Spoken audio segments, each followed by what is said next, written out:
de lumière, parce que les livres que nous allons découvrir ce soir n'ont pas le succès et la visibilité non plus d'œuvres de Marc Lévy par exemple ou de Didier Van Coelhart. Alors on va visiter tout de suite une foire du livre, mais qui est réservée à la petite édition et à la création littéraire. Oui, c'est Jacques qui est en direct là-bas au musée royal de Marémont. Jacques, si on a bien compris, ce sont des futurs auteurs de best-sellers que vous avez, mais pas des actuels auteurs de best-sellers. Peut-être futur, mais en tout cas c'est un grand festival de créativité auquel on peut assister ici au musée de Marémont. Alors il y a des livres qui ressemblent à des livres traditionnels, des livres qui ne ressemblent pas du tout à des livres. Il y a aussi tout le secteur des livres pour enfants qui est représenté ici. Et puis il y a l'Âne qui butine, maison d'édition. Alors Anne, c'est quoi l'Âne qui butine ?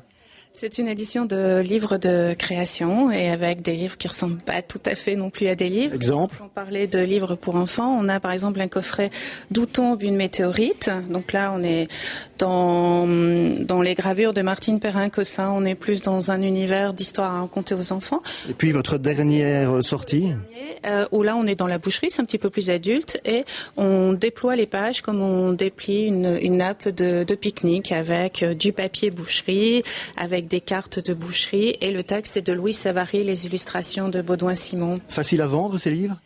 Facile à vendre ça en livre jeunesse, ça marche pas mal et là en bibliophilie, ça va aussi.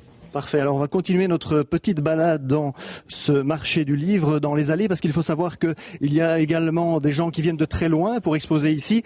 Alors vous venez du Canada. Qu'est-ce qui vous amène à Marémont ? Je fais une petite tournée en Europe. J'étais à Helsinki depuis début septembre. Puis j'ai été à Lille quelques jours dans un autre festival. Et je suis à Marémont pour quelques jours et je vais être à Bruxelles pendant 2 semaines. Vous êtes auteur, éditeur, vous faites quoi exactement ? Illustrateur, auteur, éditeur. Donc je fais un peu tout.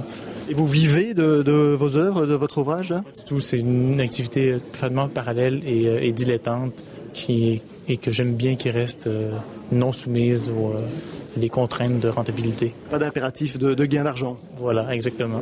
Voilà, alors on va se tourner vers l'organisatrice de ce marché du livre. Anne, ça répond à un réel besoin, l'organisation de ce marché du livre.